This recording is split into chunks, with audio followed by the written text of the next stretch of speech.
Our next point is types of channel. So the channel which we describe, like the channel means the way through which the goods are delivered or made, obtained to the consumer from manufacturer.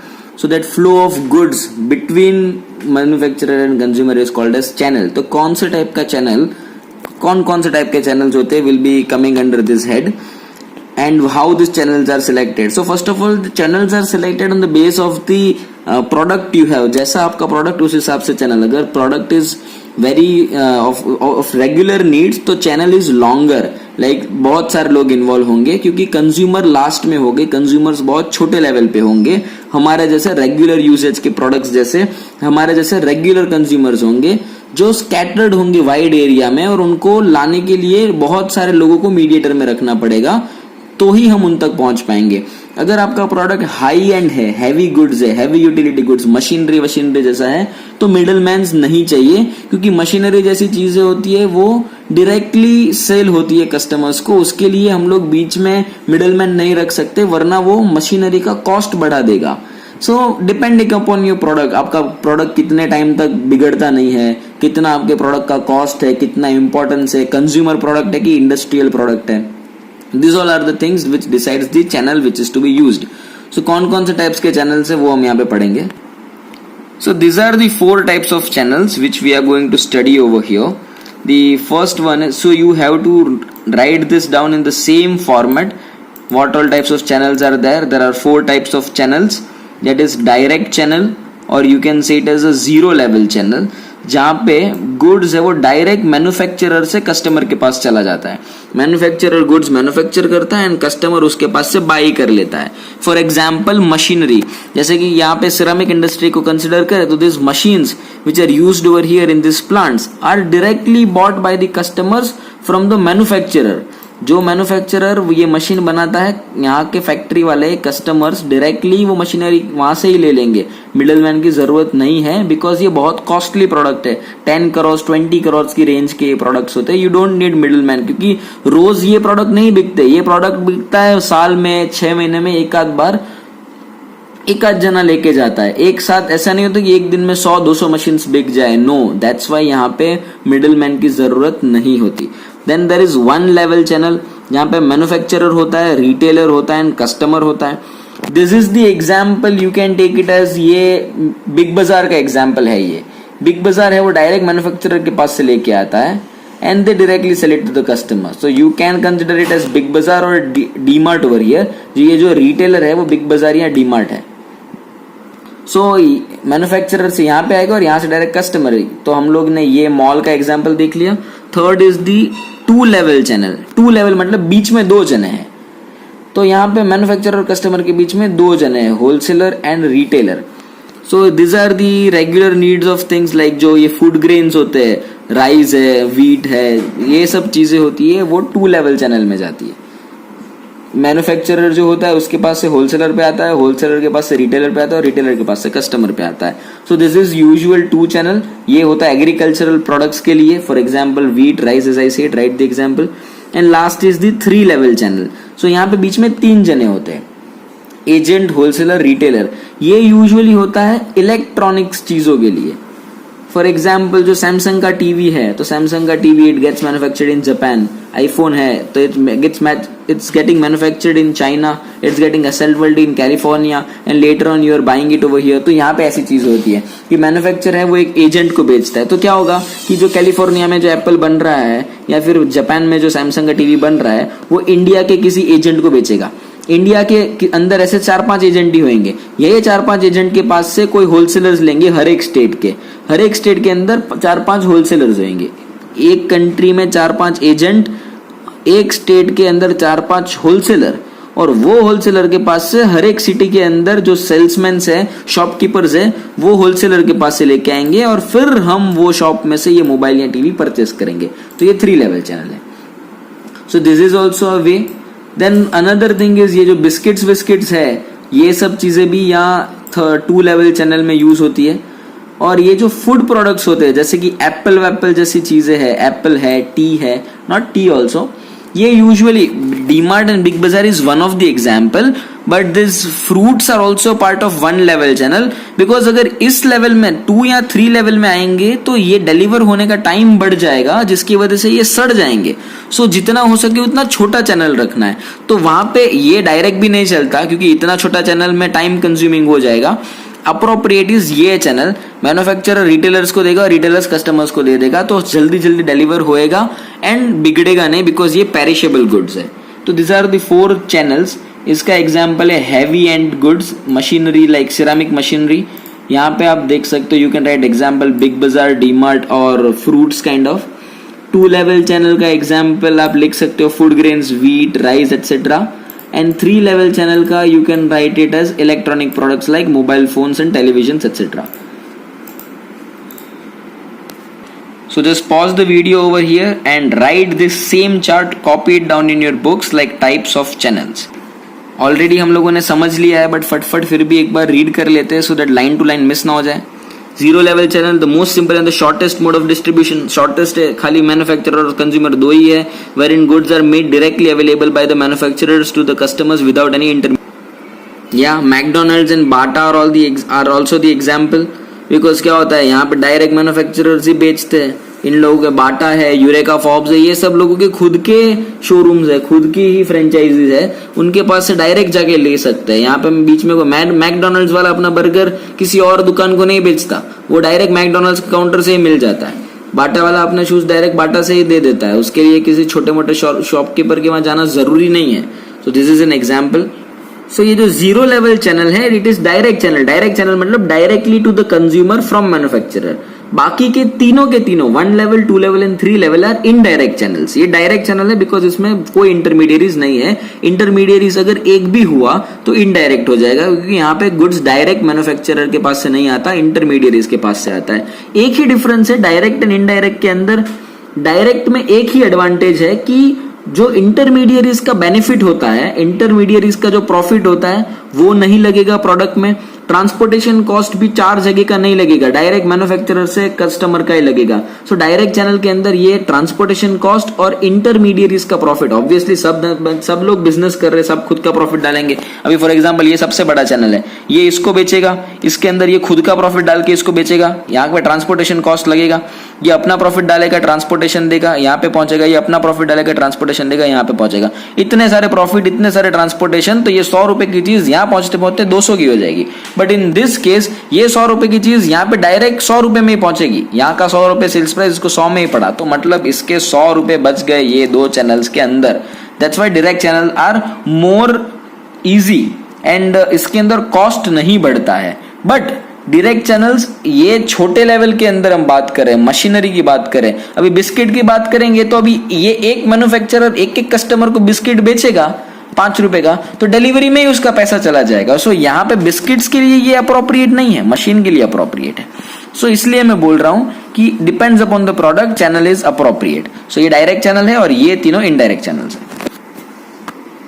या manufacturing the retailer और consumer 1 level channel.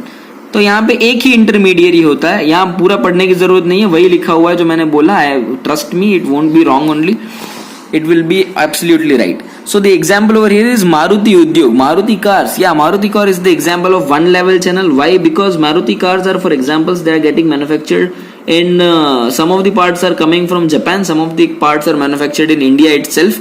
But ये जो है वो मारुति के सीधे production house से निकल के किसी डीलर के पास जाएगा और डीलर के पास से डायरेक्ट कस्टमर के पास आएगा. बीच में कुछ भी नहीं होता. जैसे मोरवी के अंदर बाहर, मोरवी सिटी के बाहर ही शोरूम है ये परफेक्ट मोटर्स करके. So this people are only 1 intermediaries. Factory से सीधा है परफेक्ट मोटर्स में आता है, वहां से सीधा अपने पास आता है. दुनिया की किसी भी car manufacturing, not only Maruti, Audi हो, चाहे मर्सिडीज हो, चाहे मारुति हो, चाहे टाटा हो, हर एक जना 1 लेवल चैनल ही फॉलो करता है, क्योंकि इससे ज्यादा लेवल होंगे चैनल्स के तो कार और महंगी हो जाएगी. एंड ऑब्वियसली कितनी सारी कार होती है, लाइक एक ब्रांड की एक कार 5-6 लाख जने चलाते हैं. वैसे एक ब्रांड की 10-10, 12-12 ब्रांड्स गाड़ियां होती है अलग अलग टाइप्स की. मतलब 10, 15, 20 लाख कस्टमर्स होंगे. एक कस्टमर को मारुति वाला फैक्ट्री से बेचेगा तो कब बेचेगा, कब आएंगे कस्टमर्स और कब पर सेल करेगा. और वो भी इंडिया के किसी एक यूनिट के अंदर, एक कोने के अंदर वो फैक्ट्री होगी, तो पूरे इंडिया के कस्टमर्स वहां लेने कैसे जाएंगे. So that's why what they will do is they will sell it to the individual dealer in individual city and वहां से हम जाके ले आएंगे. So this is one level channel, कोई भी कार मैन्युफैक्चरिंग कंपनी कंसिडर कर सकते हो. Then comes two level channel जहाँ पे बीच में होलसेलर एंड रिटेलर होगा. फॉर एग्जाम्पल यहाँ पे इन लोगों ने एग्जाम्पल दिया हुआ ही है, राइस है, शुगर है, पल्सिस है. मैंने यही एग्जाम्पल दिया था, rice, wheat and all, clothes and all, because यहाँ पे होलसेलर के थ्रू आता है. गेहूं, चावल, ये चीजें बिगड़ नहीं जाती उतनी जल्दी, इसलिए it's okay to use this level of channel. And इसके अंदर ज्यादा लंबा रखने की भी जरूरत नहीं है, एजेंट वेजेंट की जरूरत इसके अंदर होती नहीं है, बिकॉज सब लोग लेने वाले ही है. प्लस एजेंट्स इसलिए भी नहीं चाहिए बिकॉज हर एक सिटी के हर एक स्टेट के अंदर कुछ ना कुछ मैन्युफैक्चर होते रहता है. सभी स्टेट खुद कुछ ना कुछ मैन्युफैक्चर करते रहता है, तो वो स्टेट के पास अपने ही स्टेट में से एम्पल अमाउंट ऑफ प्रोडक्शन आएगा कि एजेंट्स की जरूरत नहीं है, होलसेलर रिटेलर से काम हो जाएगा. एजेंट ऐसी जगह पे चाहिए जहां पे प्रोडक्शन पूरे इंडिया के अंदर सपोज एक या दो स्टेट में होता है एंड 29 स्टेट्स में सेल्स करना है, तो आपको एजेंट चाहिए. अगर आप ही के स्टेट में मैन्युफैक्चर करके आप ही के स्टेट में बेचना है तो आपको एजेंट नहीं चाहिए. So that's why this rice, sugar and pulses comes in 2 level and 3 level channel is also there. So 3 level channel के अंदर आप बिस्किट्स गिन सकते हो, जैसे मैंने बोला, पाउडर्स गिन सकते हो, हेयर डाइस गिन सकते हो, ये सब 2 लेवल के अंदर आता है. इलेक्ट्रॉनिक प्रोडक्ट्स सबसे इंपॉर्टेंट है, दूसरा कुछ होना हो, इलेक्ट्रॉनिक प्रोडक्ट्स तो इसी चैनल के अंदर आता है. अभी कौन सा प्रोडक्ट लेना, कौन सा प्रोडक्ट चैनल फॉलो करना, कौन सी चैनल से डिस्ट्रीब्यूट करना, वो डिफरेंट फैक्टर्स पे डिपेंड करता है. तो वो फैक्टर्स है, सारे पॉइंट्स नोट करते जाना. अब तक नहीं किया तो फिर से वीडियो रिवाइंड करके लिखना, बट सारे पॉइंट्स लिखते जाना और ये पॉइंट्स भी लिखने ही है. The factors on which the distribution channel is dependent are, number 1 product related factors. Product related factors भी होते हैं. तो प्रोडक्ट रिलेटेड फैक्टर्स मतलब आपका प्रोडक्ट का टाइप कैसा है, आपका प्रोडक्ट कंज्यूमर प्रोडक्ट है, आपका प्रोडक्ट इंडस्ट्रियल प्रोडक्ट है. अगर इंडस्ट्रियल प्रोडक्ट है तो छोटा चैनल रखो, अगर कंज्यूमर प्रोडक्ट है तो लंबा चैनल रखो ताकि ज्यादा से ज्यादा लोग परचेस करें. अगर आपका प्रोडक्ट पेरिशेबल क्वालिटी का है तो छोटा चैनल फॉलो करो. अगर आपका नॉन पेरिशेबल है या ड्यूरेबल है, मजबूत प्रोडक्ट है, बिगड़ेगा नहीं, तो लंबा चैनल फॉलो करो. अगर आपका लग्जूरियस प्रोडक्ट है तो आप उस तरीके से चैनल फॉलो करो. अगर आपका नॉर्मल एंड प्रोडक्ट है तो आप लंबा चैनल और लंबा चैनल फॉलो कर सकते हो. अगर आपका प्रोडक्ट हाई वैल्यू का है तो छोटा चैनल फॉलो करो, बिकॉज हो सकता है कि लंबे चैनल में एक जगह से दूसरी जगह, दूसरे से तीसरी जगह डिलीवर करने में आपका प्रोडक्ट का डैमेज हो सकता है और बहुत ज्यादा लॉस हो जाएगा. सो हो सके उतना एक्सपेंसिव प्रोडक्ट्स के अंदर बने उतना छोटा चैनल यूज करो, और जो बिस्किट है, नाश्ता है, ये सब चीजों के लिए आप लंबा यूज कर सकते हो channel. So this is what they want to say, like depends upon the product के ऊपर डिपेंड करता है. सो ये प्रोडक्ट जो लिखा, प्रोडक्ट फैक्टर्स, उसके नीचे सब पॉइंट्स में लिखो. नंबर 1 इज इंडस्ट्रियल प्रोडक्ट और consumer product. Number 2 is perishable और non perishable product.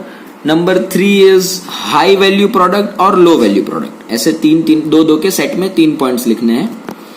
Then comes company characteristics. आपके कंपनी का कैरेक्टरिस्टिक के ऊपर से डिसाइड हो सकता है. अगर आपकी कंपनी फाइनेंशियली स्ट्रांग है, अगर आपका कंपनी फाइनेंशियली स्ट्रांग है तो आप डायरेक्ट चैनल फॉलो कर सकते हो.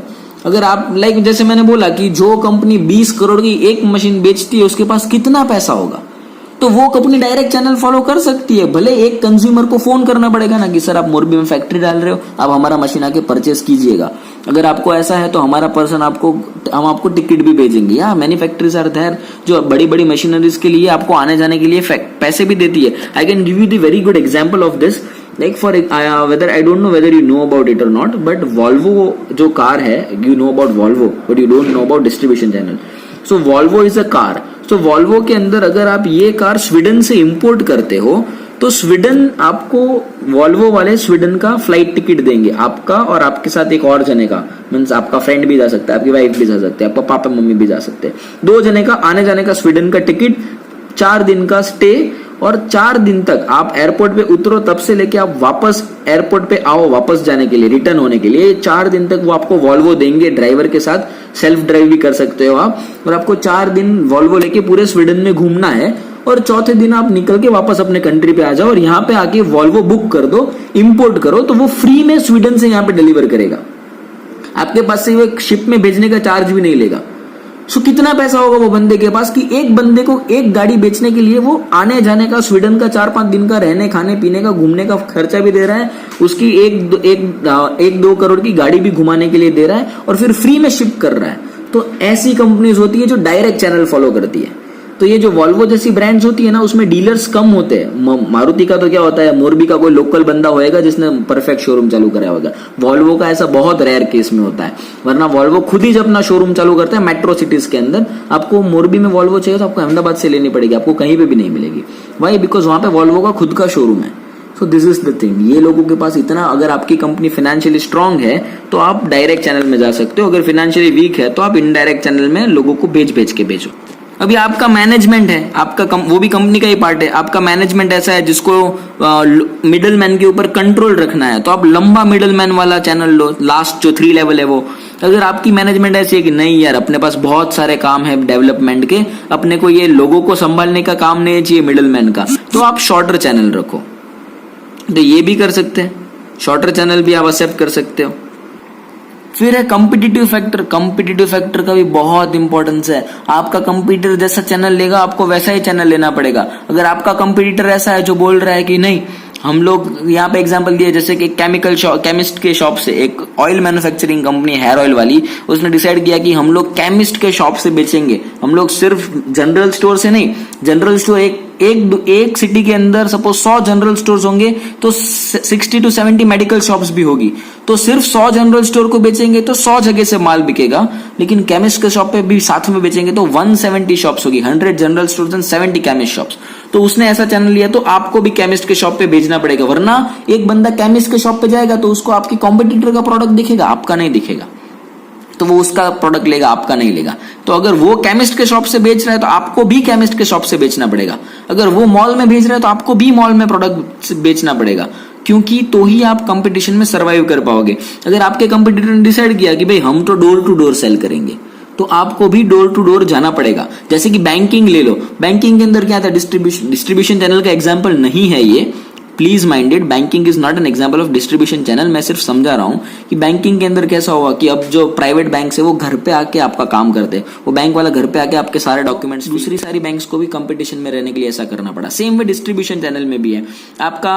फॉर एग्जाम्पल यहाँ पे लिखा हो, for example you just note this down example, ये कंपटीटिव फैक्टर के अंदर ये एग्जाम्पल लिख देना। For example if other cosmetic brand, आपका कोई कॉस्मेटिक प्रोडक्ट है, लाइक आपको चाहिए जो फाउंडेशंस होता है, कंसीलर्स होते हैं, मस्कारास होते हैं, आईलाइनर्स होते हैं, काजल्स होते हैं, आपका ऐसा कुछ मैन्युफैक्चरिंग यूनिट है, फाउंडेशन है, कॉम्पैक्ट है, तो आपको भी वैसा ही चैनल यूज करना पड़ेगा जैसा आपका कंपटीटर करेगा। क्योंकि अगर वो डोर टू डोर जाएगा तो आपको भी डोर टू डोर ही जाना पड़ेगा, वरना क्या होगा कि फॉर एग्जाम्पल आपके एक एरिया के अंदर 100 घर है और ऐसे आपके सिटी में 100 एरिया है, तो वो डोर टू डोर जाएगा तो वो 10,000 घरों की लेडीज को मिलेगा, और वो 10,000 में से एटलीस्ट 1,000-2,000 लेडीज तो प्रोडक्ट्स बाई कर ही लेगी। अगर आप नहीं जाओगे तो वो आपसे आगे निकल जाएगा, ज्यादा सेल्स कर देगा। So that's why to compete them, आप कुछ भी करो आपको उनके जैसा कम्पिटिटिव स्ट्रेटेजी यूज करना ही पड़ेगा, कम्पिटिटिव चैनल यूज करना ही पड़ेगा। जितनी जगह आपका कंपटीटर होगा उतनी जगह आपको रहना पड़ेगा। सो जो चैनल आपके कंज्यूमर का, आपके कंपटीटर का, वही चैनल आपका होना चाहिए। भले आप एडिशनली दूसरा फॉलो करो, बट वो तो होना ही चाहिए। मार्केट फैक्टर भी बहुत ज्यादा इंपॉर्टेंट है। It depends upon the size of market. आप कौन से मार्केट में, आप जिस मार्केट में परफॉर्म कर रहे हो वो मार्केट का साइज क्या है, उसके ऊपर भी आपका डिस्ट्रीब्यूशन चैनल डिपेंड करता है। अगर आप शॉर्ट मार्केट में, स्मॉल मार्केट में परफॉर्म करना चाहते हो तो शॉर्ट चैनल यूज करो। ज्यादा चैनल करके आपका रिस्पॉन्सिबिलिटी नहीं बढ़ाओ, प्रोडक्ट को महंगा मत करो इंटरमीडिएट चार्ज डाल के। और अगर आपको जियोग्राफिकली ग्लोबल मार्केट कवर करना है, बड़ा मार्केट पूरा इंडिया कवर करना है, उतना आपका टारगेट है, तो आप लंबा चैनल यूज करो, क्योंकि जितने ज्यादा मिडिल मैन होंगे उतना ज्यादा आपका प्रोडक्ट स्प्रेड होगा, उतना वाइड स्प्रेड होगा, उतना रिनॉन होगा, उतने दूर तक जाएगा और उतना ही सेल्स बढ़ेगा। सो जैसा आपका मार्केट वैसा आपका प्रोडक्ट का चैनल। फिर environmental factors also plays a very big role. आपके कंट्री की इकोनॉमी, आपके सिटी की इकोनॉमी के हिसाब से आपको करना पड़ेगा, आपके लीगल रूल्स के हिसाब से आपको करना पड़ेगा। जैसे legal constraints. So what are legal constraints? Legal constraints like liquor. तो ये ऐसी चीजें हैं कि जिसके अंदर आपको वैसा ही मार्केट चैनल यूज करना पड़ेगा जैसा गवर्नमेंट स्पेसिफाई करे कि आप 500,000 जनों को लिकर के बिजनेस में नहीं डाल सकते। बॉस, आपको क्या करना है, आप मैन्युफैक्चर करो, आप बीच में एक बंदा रख दो रिटेलर का या होलसेलर का जो डीलिंग करेगा, और वो डायरेक्ट सीधा बेच देगा। तो आप जितना हो सके उतना कंप्रेस्ड लाइक 1 लेवल या 2 लेवल चैनल फॉलो करो, आप 4 लेवल चैनल में 3 लेवल चैनल में नहीं जा सकते, ऐसा आपका रूल है। तो आपको कंपलसरी 1 लेवल या 2 लेवल ही फॉलो करना पड़ेगा। सो जैसा आपका कम इकोनॉमिकल लेवल होएगा, आपके इकोनॉमी का जैसा भी कंडीशन होएगा उसके बेस पे चैनल होगा। अगर आपका इकोनॉमिकल लेवल, आपके कंट्री का इकोनॉमिक कंस्ट्रेंट है, छोटा है, अगर धीरे चल रहा है आपका इकोनॉमी आपके कंट्री का, तो आपको छोटा चैनल यूज करना पड़ेगा। अगर आपका प्रोडक्ट ऐसा है जो किसी को अफेक्ट कर सकता है, जैसे लिकर है या ये सिगरेट्स है, ऐसा कुछ चीजें है, तो आपको कंपलसरीली गवर्नमेंट के रूल्स के हिसाब से जो भी चैनल आता है वैसा ही चैनल फॉलो करना पड़ेगा, दूसरा चैनल नहीं चलेगा। अब बारी है फिजिकल डिस्ट्रीब्यूशन की। फिजिकल डिस्ट्रीब्यूशन मतलब जो वो पहले जो पढ़ा वो चैनल था, फिजिकल डिस्ट्रीब्यूट कैसे करना, लेकिन फिजिकल डिस्ट्रीब्यूशन क्या है? तो फिजिकल डिस्ट्रीब्यूशन मतलब आपको आपके गुड्स को कहीं पे बेचना है, जहां से ऐसी जगह पे पहुंचाना है जहां से कंज्यूमर बाई कर सके। For example, a person convinced about the quality etc of a product, say a detergent bar, he wants to purchase the same. अगर आपका सपोज फॉर एग्जाम्पल साबुन बनाने का कंपनी है और एक बंदा है जिसको आपका सोप परचेज करना था, अभी वो आपके पास डायरेक्ट तो आएगा नहीं मैन्युफैक्चरर के पास, वो जाएगा किसी दुकान में। अभी वो जिस शॉप में गया बाई करने के लिए, वहां पे उसको आपका प्रोडक्ट नहीं मिला, तो वो किसी और का प्रोडक्ट ले लेगा। एंड इस वजह से क्या हुआ, वो बंदा आपका ही सोप लेने गया था, मतलब श्योरली अगर आपका प्रोडक्ट होता तो सेल्स होता, बट जस्ट बिकॉज आपका प्रोडक्ट वहां पे नहीं था, आपका सेल नहीं हुआ और आपका सेल चला गया। सो आपको ऐसी जगह पे आपके प्रोडक्ट्स भेजते रहने हैं जहां पे आपको पता है कि आपका श्योरली यहाँ पे सेल होगा ही। आपको मालूम ही है कि फॉर एग्जांपल ये मॉल है, वहां पे हमारा प्रोडक्ट बहुत सेल होता है, तो आपको वो मॉल पे फोकस करना ही है। कहीं भेजो कि ना भेजो, वो मॉल पे तो आपका प्रोडक्ट होना ही चाहिए, वरना आपका सेल चला जाएगा। तो फिजिकल डिस्ट्रीब्यूशन मतलब आपको आपकी चीज सही टाइम पे, सही जगह पे, सही इंसान के लिए अवेलेबल रखनी है, अदरवाइज आपका बिजनेस टूट जाएगा। अभी जितनी भी चीजें फिजिकल डिस्ट्रीब्यूशन में हेल्प करती है वो सारी फिजिकल डिस्ट्रीब्यूशन का पार्ट है। फॉर एग्जांपल ट्रांसपोर्टेशन हो, वेयरहाउसिंग हो, मटेरियल हैंडलिंग हो या इन्वेंट्री हो, मतलब किस तरह से आप गुड्स पहुंचाओगे, कहां पे रखोगे पहुंचाने के बाद, कैसे आप गुड्स को संभालोगे, केयर करोगे, सेव करोगे डैमेज से, कितना इन्वेंट्री लाइक कितना स्टॉक रखना है आपको, लाइक आप 10 साबुन रखोगे, 100 साबुन रखोगे, डिपेंड्स अपॉन द डिमांड। आपको पता है कि मेरी दुकान में 100 साबुन बिकते हैं, तो आप ऑब्वियसली 5-10 ज्यादा ही रखोगे, कम नहीं रखोगे, वरना सेल्स कम हो जाएगा। So all these are the factors, and यही जो चीजें हैं जो यहाँ पे लिखी हुई है, transportation, warehousing, material handling and inventory, यही अब हम आगे पढ़ने वाले हैं। सो ये क्या है? ये है components of physical distribution. Components of physical distribution में क्या होता है, कितने पॉइंट्स है? 4 से 5 अलग अलग पॉइंट है। फर्स्ट पॉइंट है ऑर्डर प्रोसेसिंग। तो यहाँ ऑर्डर प्रोसेसिंग है वो फर्स्ट स्टेप होता है, मतलब आप ऑर्डर प्रोसेसिंग मतलब कंज्यूमर ऑर्डर प्लेस करेगा अपनी चीज को यूज करने के लिए कि हमें आपका प्रोडक्ट परचेज करना है, ऐसा ऑर्डर आता है। तो जैसे ही आपको ऑर्डर आए, आपको तुरंत ही आपका गुड्स को डिलीवर करना चाहिए, उतना अच्छा सिस्टम होना चाहिए। लाइक कंज्यूमर नो डाउट आपको डायरेक्टली नहीं बोलेगा, बट फॉर एग्जाम्पल आपके लिए क्या सर, आपको होलसेलर ने आके बोला कि बॉस मेरे को आप 1000 बॉक्सेस सोप के भेज दो, मुझे नीचे भी बहुत सारी डिमांड्स आ रही है। तो जैसे ही आपको ये 1000 का ऑर्डर आया, तुरंत ऑर्डर प्रोसेस होने लगना चाहिए। ऑर्डर तो आ गया, लेकिन अब प्रोसेस करना है, मतलब देखना है कितने बॉक्स चाहिए। ओके 1000 बॉक्स चाहिए, कितना कौन सा साबुन मांगा है कि भाई ये फलाना XYZ साबुन मांगा है। ओके कोई बात नहीं, XYZ साबुन अपने पास कितने पड़े हैं? बोले 800 पड़े। बोले फटाफट 200 बनाओ, 1000 बेचने। तो तुरंत वो 200 बन जाने चाहिए। वो 200 बनेंगे तब तक ये 800 पैक हो जाने चाहिए, ताकि वो सिर्फ 200 ही पैक होने बाकी रहे। और जैसे ये 1000 पैक हुए, तुरंत ट्रांसपोर्टेशन को बुक किया होना चाहिए, सीधा लोड करके डिलीवर कर देना। अगर ऐसा डिस्ट्रीब्यूशन, इतना एक्यूरेट आपका ऑर्डर प्रोसेसिंग है कि कंज्यूमर ने जब मांगा तब आप अवेलेबल करवा सको, तो आप मार्केट में अच्छे से परफॉर्म कर पाओगे। इससे क्या होगा, इससे आपके कस्टमर को सेटिस्फेक्शन मिलेगा। अगर आपने लेट किया तो आपका कस्टमर को डिससेटिस्फेक्शन मिलेगा एंड आपका धंधा बिगड़ेगा, आपका गुडविल नीचे होएगा, आपका नाम खराब होगा। Next point is transportation. Transportation is the means of carrying the goods and raw material from production place to point of sale. ये आपको ये पॉइंट लिखना है, ट्रांसपोर्टेशन करके ये पॉइंट लिखना है आपको सेल तक का। ये क्या कहना चाहता है? ट्रांसपोर्टेशन मतलब आपका गुड्स या रॉ मटेरियल है, उसको पॉइंट ऑफ प्रोडक्शन मतलब जहां पे मैन्युफैक्चर हुआ है वहां से कंज्यूमर तक, जहां पे बिकने वाला है, जो खरीदने वाला है जो इंसान, वहां तक वो प्रोडक्ट पहुंचाना। फ्रॉम मैन्युफैक्चरिंग टू कंज्यूमर, यहां तक गुड्स को डिलीवर करना, उसको जिस मीडियम से डिलीवर करते उसे ट्रांसपोर्टेशन कहते हैं। It is one of the major element in the physical distribution of good. It is important because unless the goods are physically made available, the sale cannot be completed. अब order process भी हो गया, आपने manufacture भी कर लिए, 1000 unit pack भी कर लिए, लेकिन ट्रांसपोर्ट नहीं करे, ट्रक में लोड करके भेजे नहीं, तो क्या मतलब है? सो बहुत इंपॉर्टेंट पार्ट है, क्योंकि ट्रांसपोर्ट वाला ट्रक लेके अगर 10 दिन बाद पहुंचेगा तो क्या मतलब है?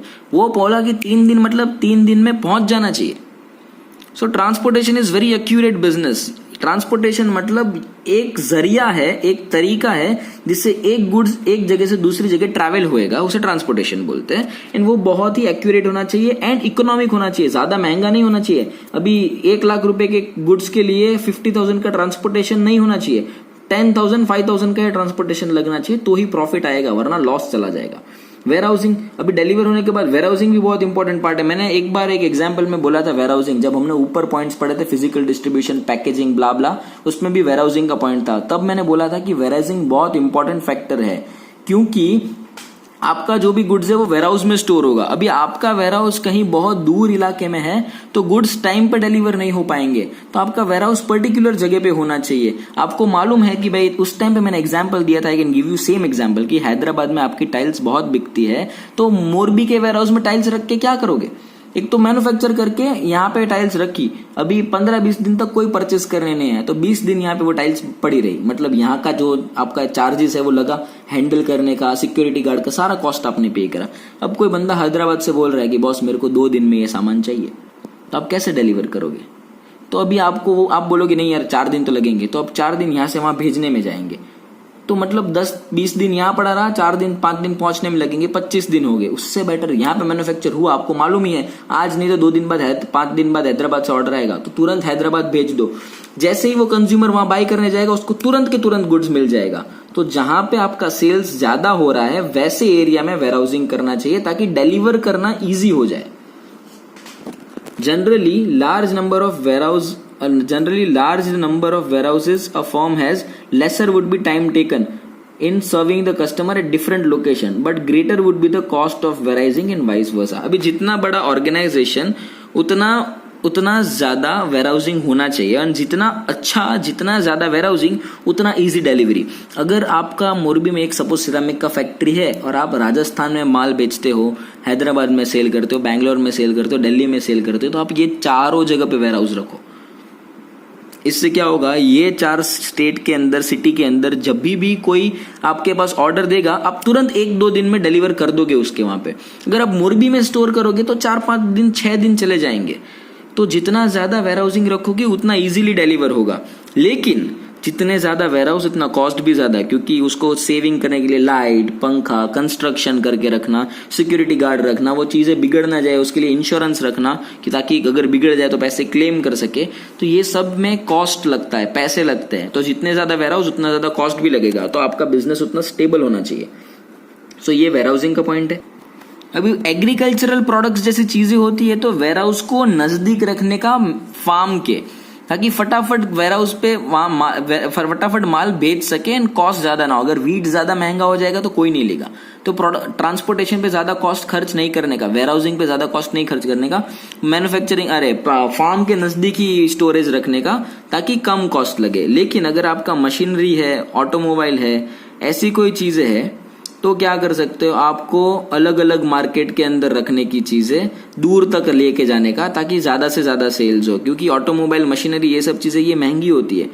यहाँ पे लोग बहुत डिमांडिंग करते हैं टाइम का, कि मेरे को फटाफट चाहिए. आप गाड़ी लेने जाओगे तो आप बोलोगे मेरे को यही डेट पे चाहिए, ये मेरे लिए बहुत इंपॉर्टेंट डेट है. तो अगर वो बोलेगा कि नहीं सर, बट ये मेरा माल तो अभी दिल्ली में पड़ा है, ये आने में आपको तो 4 दिन बाद आपका बर्थडे है, लेकिन आने में 8 दिन लगेंगे, तो वो बोलेगा छोड़, मैं किसी और से ले लूंगा. सो ऐसी जगह पे वेयरहाउसिंग इंपॉर्टेंट है कि आप जितना हो सके उतना मार्केट के नजदीक रखो.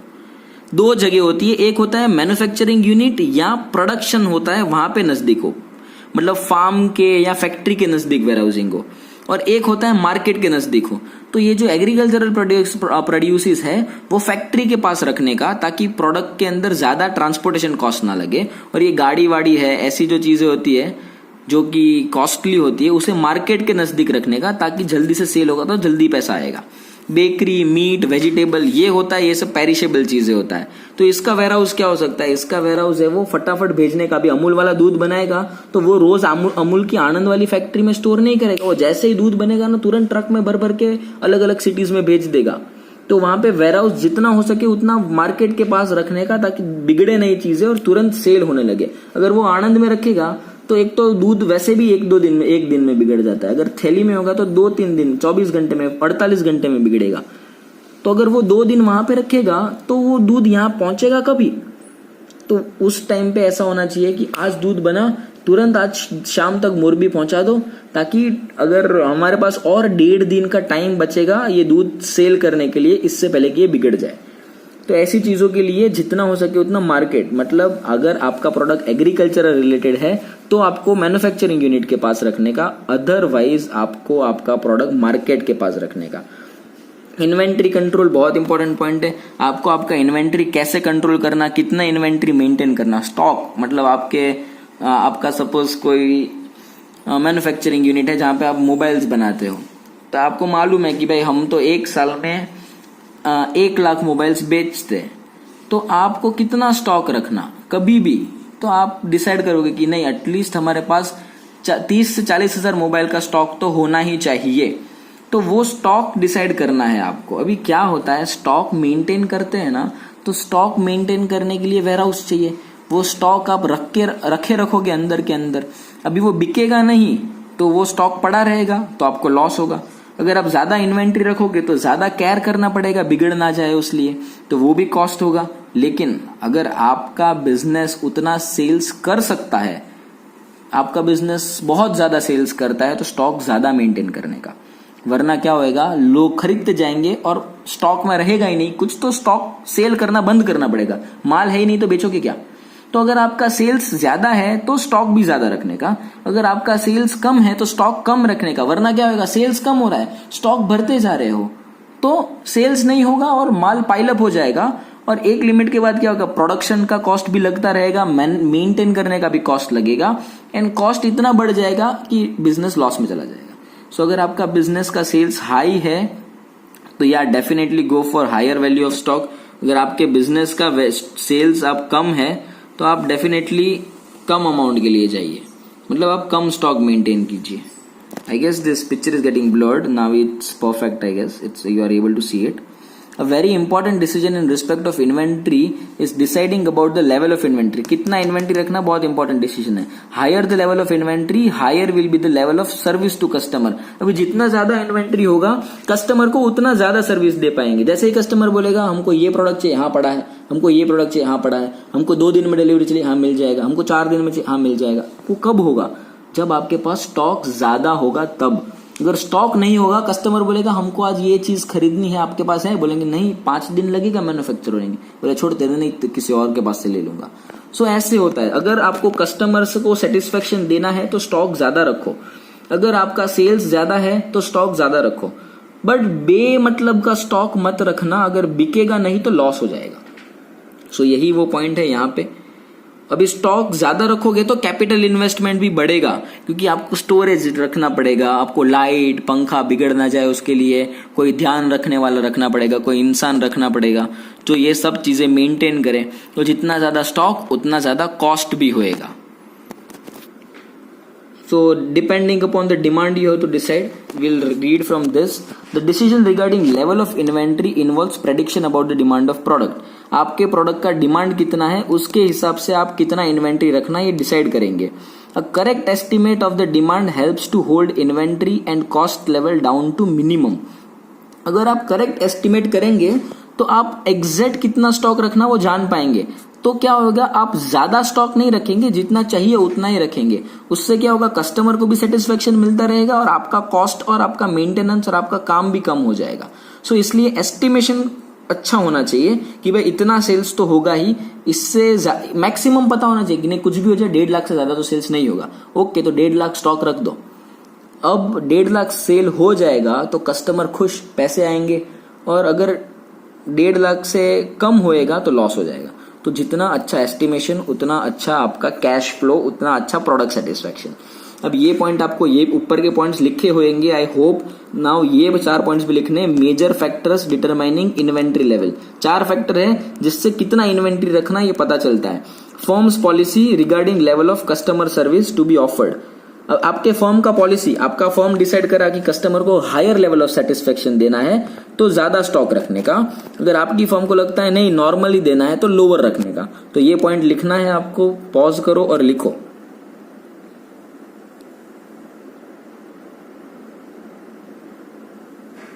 Second point is degree of accuracy of the sales forecast. अभी आपका कोई सेल्स मैनेजर होगा, वो एस्टिमेट करेगा कि इस महीने में इतना सेल्स तो करेंगे, लाइक 5 लाख बॉक्स तो बेचेंगे, तो हम लोग 5 लाख का ही स्टॉक मेंटेन करेंगे। अगर वो प्रिसाइज है, बहुत अच्छा फोरकास्ट किया है, तो आपका 5 लाख का स्टॉक सक्सेसफुल, आपने अच्छे से बिजनेस किया। लेकिन वो 5 लाख का एस्टिमेट करा और 2.5 लाख बॉक्स बिके तो आपका बिजनेस जाएगा लॉस में। तो अगर जितना अच्छा आपका फोरकास्ट, जितना अच्छा आपके मैनेजर का एस्टिमेट होगा, उतना कम इन्वेंट्री रखना पड़ेगा। वरना क्या होएगा, वो बोलेगा कि नहीं सर मेरे को नहीं मालूम है कितना बिकेगा, 5-6 लाख बिक सकता है। तो आप क्या करोगे, 5-6 लाख, ओके 6.5 लाख का स्टॉक रखो भाई, 5-6 लाख बिक सकता है। बिका 5 लाख तो 1,50,000 वेस्ट हुआ। लेकिन वो बोलता है नहीं सर 5 लाख मतलब 5 लाख, उससे ज्यादा 5-10 हजार यूनिट ज्यादा हो सकते हैं, लेकिन उससे ज्यादा नहीं होगा। हम बोलेंगे ठीक है 5 लाख से मेंटेन करो। तो यहाँ पे सिर्फ 10,000 यूनिट ज्यादा हुए, वहां पे 1.5 लाख यूनिट ज्यादा हुए। You understand the difference. Manager जितना अच्छा फोरकास्ट करेगा उतना नेसेसिटी कम हो जाएगा स्टॉक मेंटेन करने का, यूजलेस स्टॉक मेंटेन करने का। अगर 100 की जरूरत है तो हम 100-110 ही स्टॉक रखेंगे, 150 नहीं रखेंगे। Responsiveness of the distribution system, that is ability to the system to transmit inventory needs back to the factory and get products in the market in time. In case the time required to respond the additional market for product is higher, there is need to maintain higher industry. अभी क्या कहना चाह रहे हैं ये point के अंदर, आप इतना ही लिखो, रिस्पॉन्सिवनेस टू दी ऑर्डर्स, आप इतना लिखो, responsiveness to the orders for cell.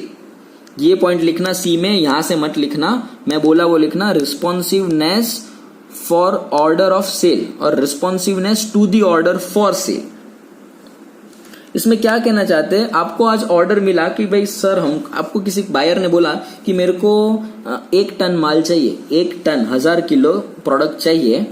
तो अगर आप वो प्रोडक्ट 4-5 दिन के अंदर, मतलब आप 1 दिन में डिलीवर कर सकते हो, तो स्टॉक मेंटेन करने की जरूरत नहीं है। बट अगर आपको प्रोसेस करने में टाइम लगता है, 4-5 दिन लगते हैं आपको डिलीवरी देने में, तो आपको ज्यादा स्टॉक मेंटेन करना पड़ेगा। क्यों? क्योंकि आज ये बंदा ने 1 टन माल लिया, कल कोई और 1 टन लेगा, परसों कोई और 1 टन लेगा, तो 5 ऐड होते ही जाएगा और डिलीवरी होगा ही नहीं।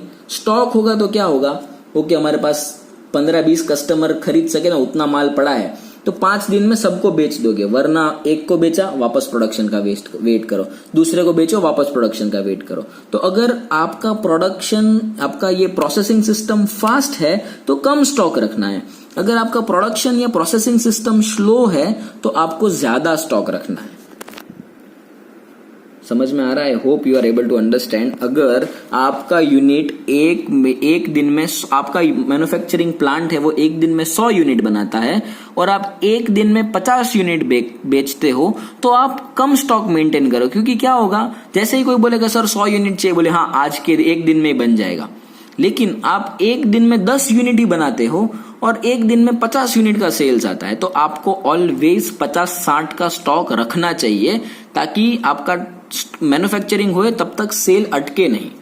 And 4th is cost of inventory, holding cost. Holding cost मतलब ये वेयरहाउस के अंदर जो आप माल रखते हैं इतने दिन, उसके लिए मैंने बोला ना वेयरहाउस का रेंट लगता है, अगर भाड़े पे लिया है तो, खुद ने लिया है तो मैन्युफैक्चरिंग कॉस्ट, कंस्ट्रक्शन कॉस्ट लगा होगा, लोन लिया होगा तो वो होगा, सिक्योरिटी गार्ड होंगे 2-3 तो उसके पैसे लगेंगे, लाइट बिल्स होंगे, चिमनीज लगाते हैं ऊपर, वो अब यहाँ पे सिरामिक फैक्ट्रीज में गर्मी की वजह से ऊपर पंखे लगाते हैं तो वो भी इलेक्ट्रिसिटी से चलता है, तो वो सारा कॉस्ट में एडअप होएगा, तो वो आपका खर्चा है, तो वो खर्चा बढ़ते जाएगा अगर आपका इन्वेंट्री ज्यादा होगा तो अगर आप ज्यादा कॉस्ट बेयर कर सकते हो, आपके पास कैपिटल है अच्छा, तो आप ज्यादा स्टॉक रखो। अगर आपके पास उतना कैपिटल नहीं है तो आप कम स्टॉक रखो। This is the only thing.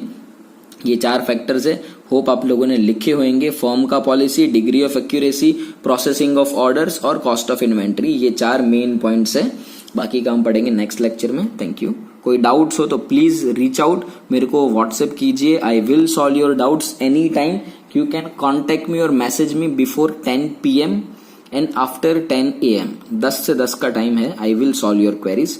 So don't hesitate in that. No one will judge you. Not, in fact, I won't judge you ever. I'll always answer your query in best possible way.